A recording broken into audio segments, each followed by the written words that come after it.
Presiden Joko Widodo memerintahkan Menko Bidang Kemaritiman dan Investasi Luhut Binsar Panjaitan untuk menyelesaikan masalah minyak goreng.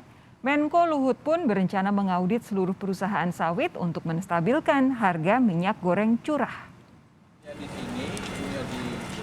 Usai diperintah Presiden Joko Widodo untuk ikut menyelesaikan masalah minyak goreng, Menko Bidang Kemaritiman dan Investasi Luhut Binsar Panjaitan berencana mengaudit perusahaan perkebunan kelapa sawit. Menko Luhut yang kini menjabat koordinator dan pengawas bersama Satgas Pangan terkait minyak goreng menyebut ada 300 hingga 500 ribu hektar kebun kelapa sawit yang kantornya justru berada di luar negeri. Begitu Presiden minta saya memanage minyak goreng, orang pikir hanya minyak goreng, tidak. Saya langsung ke hilirnya, ke hulunya.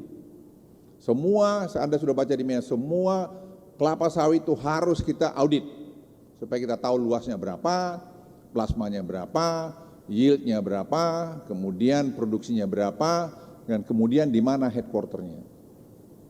Saya lapor Presiden, Pak, headquarternya harus semua pindah di sini. Bayangkan dia punya 300-600 ribu hektar, headquarternya di luar negeri, dia bayar pajak di luar negeri. Not gonna happen. You have to move your own headquarter to Indonesia. Sementara itu, Gabungan Pengusaha Kelapa Sawit Indonesia (GAPKI) menyambut baik rencana audit. Namun GAPKI meminta agar proses audit dilakukan secara sinergis dengan Kementerian Pertanian, Kementerian Perindustrian, dan Kementerian Perdagangan. Audit ini tentunya perlu disinergiskan dengan kementerian terkait, terutama adalah Kementerian Pertanian, Kementerian Perindustrian, dan juga Kementerian Perdagangan.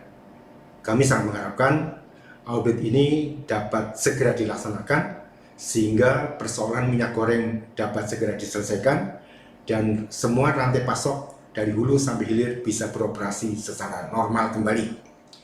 Pemerintah menegaskan audit perusahaan diharapkan akan mempercepat pembenahan tata niaga minyak goreng sehingga dapat menstabilkan harga dan ketersediaan pasokan.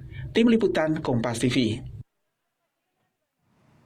Menko Luhut berencana mengaudit seluruh perusahaan sawit. Apakah langkah ini efektif menyelesaikan masalah minyak goreng? Saya akan bahas bersama dengan anggota Komisi 6 DPR fraksi Gerindra Andre Rosiade, serta Direktur Eksekutif Gabungan Industri Minyak Nabati Indonesia, Sahat Sinaga. Pak Sahat, Bung Andre, selamat malam, sehat ya? Selamat malam Mbak Sofi, selamat malam Pak Sahat. Pak Sahat, saya izin ke Bung Andre terlebih dahulu. Bung Andre, apa tanggapan Anda tentang rencana Pak Luhut ini mengaudit seluruh perusahaan sawit di Indonesia? Ya Mbak Sofi, usulan ini sudah kami sampaikan kepada pemerintah sejak beberapa bulan yang lalu di rapat kerja Komisi 6 dengan Menteri Perdagangan. Untuk apa? Agar kita bisa mengurai sengkarut permasalahan minyak goreng ini. Apalagi Mbak Sofi ketahui minggu lalu ya kami rapat dengan Dirut PT PN3 Holding Pak Dhani itu sudah menjelaskan secara terang benderang di dalam rapat RDP Komisi 6 dengan PT PN bahwa modal minyak goreng itu, minyak goreng kemasan itu hanya di bawah Rp10.000. Jadi tidak akan sulit bagi pengusaha-pengusaha untuk memastikan harga minyak goreng curah itu bisa dibeli oleh masyarakat dengan harga Rp14.000 sesuai dengan HET. Jadi sekali lagi keterangan di PT PN3 Holding itu bahwa perusahaan-perusahaan besar yang memiliki kebun sawit sendiri, pabrik CPO sendiri, pabrik kelapa sawit sendiri, lalu pabrik minyak goreng sendiri, dan juga mereka memiliki D1 dan D2 distributor juga mereka, itu dipastikan harganya modalnya itu untuk minyak goreng kemasan ya Mbak, bukan minyak goreng curah itu di bawah Rp10.000. Jadi audit investigasi ini penting untuk memastikan dan memberikan efek jerah kepada pengusaha dan oligarki ini agar minyak goreng curah Rp14.000 sesuai HET yang ditetapkan pemerintah bisa dinikmati oleh masyarakat. Kalau Pak Sahat setuju nggak Pak Sahat dengan rencana audit ini? Kedengaran suara saya Mbak? Kedengaran, silakan Pak Sahat. Itu sudah seharusnya dilakukan ya. Ini kan terjadi ketidaktertiban data-data industri sawit kita setelah tahun 90 berapa itu, di mana semuanya diserahkan ke pemerintah daerah. Ya.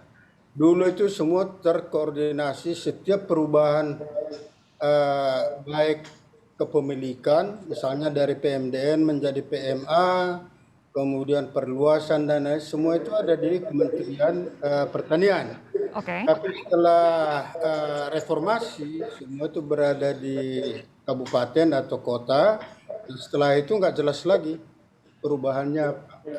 Nah, kemudian yang kedua, jangan lupa juga bahwa ISPO juga sangat mengharapkan audit ketertiban dalam data-data.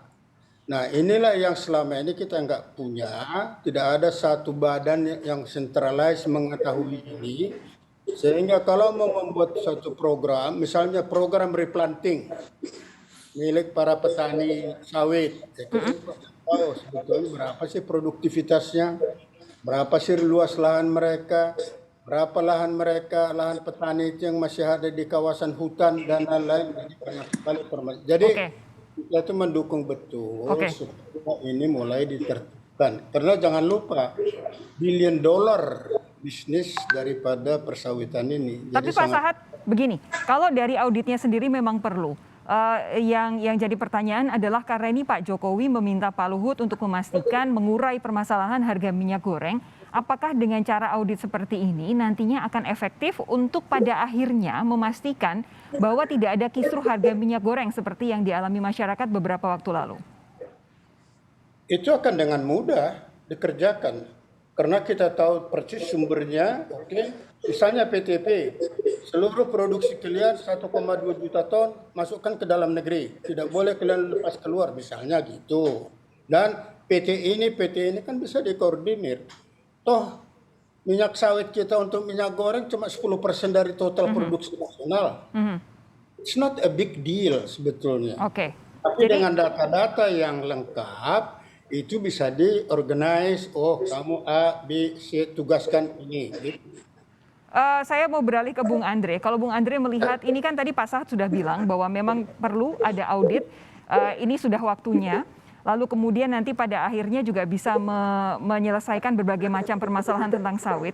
Tapi spesifik untuk minyak goreng, apa yang menurut Anda perlu ada perbaikan tata niaga atau pengaturan di dalamnya?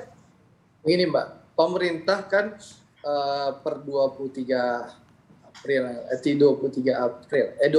Mei yang lalu sudah mengeluarkan keputusan denda tentang Permendak nomor 32 tahun 2022 bahwa pemerintah kembali saat menerapkan DMO dan DPO. Nah, jadi intinya apa? Yang perlu diaudit oleh pemerintah itu pertama, berapa sih harga pokok produksi minyak goreng itu, sehingga kita tahu apa mungkin HET ini bisa diwujudkan atau tidak.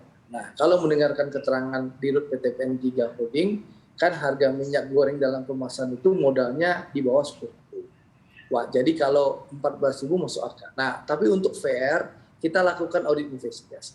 Harga pokok produksi minyak goreng berapa? Bisa sampai ke pasar. Yang kedua, mengaudit investigasi rantai distribusi. Dari kebun ya, ke CPO ke minyak goreng, lalu distribusinya seperti apa.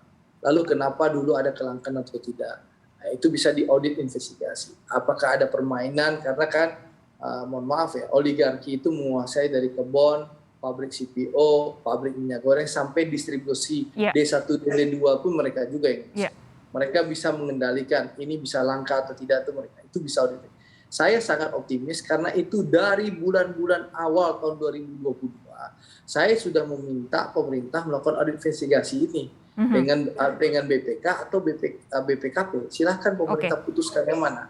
Karena dengan ini kita bisa mengevaluasi. Nah, pengusaha-pengusaha oligarki yang tidak taat, tidak mau patuh, dicabut aja izin HGU-nya. Mereka menikmati kekayaan negara, mereka menikmati tanah negara Kesatuan Republik Indonesia, apalagi keterangan Pak Luhut, kantor headquarters-nya aja di luar negeri. Iya, harus dipindah ke Indonesia. Tapi jadi Bung Andre, tidak ada salahnya pemerintah lakukan segera audit investigasi Yang bersalah tidak turut aturan, cabut HGU-nya. Oke, Efek Bung Andre, jerah tapi ini begini, penting gitu loh. ini kan Pak Luhut jadi sosok yang selalu jadi go-to person-nya Pak Jokowi. Ada masalah Pak Luhut, ada masalah Pak Luhut begitu. Tanpa Pak Luhut sejauh ini memang banyak Jadi apa gini namanya? Mbak Sofi. Enggak, Pak Sofi. saya mau tanya, apakah untuk spesifik sawit ini Anda yakin Pak Luhut bisa mengurai itu semua? Jadi gini Mbak, kita kan tahu polanya presiden. Presiden kalau sudah kesal, lalu mau menyelesaikan sesuatu di saat terjadi bottleneck, dia mengeluarkan Aji Pamungkas ya Presiden. Apa sih Aji Pamungkas Presiden itu? 4L. Pak Luhut lagi, Pak Luhut lagi. Oke. Nah, gitu loh, itu kan Aji Pamungkas Presiden. Ya, tentu Aji Pamungkas ini ada pro dan kontra. Saya tidak ingin ikut di pro dan kontra. Yang saya ingin sampaikan, apapun keputusan presiden, keputusan pemerintah, kami di Komisi 6 demi kepentingan rakyat dan agar sengkarut minyak goreng ini bisa selesai, kita dukung sepenuhnya. Baik. Tidak ada masalah kalau Baik. Pak Luhut yang mengurus Oke. itu. Tapi yang Pak penting Sahat. goal saya sampai Mbak, gitu loh. Pak Sahat, tadi sudah di panjang lebar dijelaskan apa yang harus dilakukan pemerintah oleh Bung Andre. Kira-kira menurut Anda apa yang belum tercakup dalam pernyataan Bung Andre yang harus dilakukan oleh pemerintah untuk mengurai masalah minyak goreng ini? Nah, itu sudah jelas yang disampaikan Mas Andre tadi. Kalau kita tahu data, ini kan persoalan kita selama ini, data kita kan tidak lengkap. Monitoring ke lapangan pun kita tidak bisa. Nah sekarang kita itu sudah ditunjukkan tahun lalu, Maret, April, Mei. Dengan pendataan yang bagus, itu berhasil tuh. Oke. Artinya bisa kan? Nah oleh karena itu saya sangat setuju dengan Mas Andre tadi, audit itu jangan tanggung-tanggung. Iya, harus komprehensif ya. Ya, termasuk KBLI. Bayangkan ada KBLI, kita sudah punya sistem sebetulnya. Baik. Ada KBLI untuk industri, kebun, hilir. Nah, tapi siapa yang mengorganisasi ini semua nggak ada. Baik. Itu intinya. Oke, jadi kita nantikan auditnya dan audit ini harus komprehensif supaya permasalahan kelangkaan minyak goreng, mahalnya harga minyak goreng yang betul-betul bikin rakyat sengsara beberapa bulan terakhir ini bisa terurai secara dalam jangka panjang begitu. Terima kasih Bung Andre, terima kasih Pak Sahat sudah meluangkan waktu Terima kasih Pak Sofi. untuk Sapa Terima Indonesia kasih, Malam. Pak Sahat. Sehat terus ya, sampai jumpa Bapak-bapak.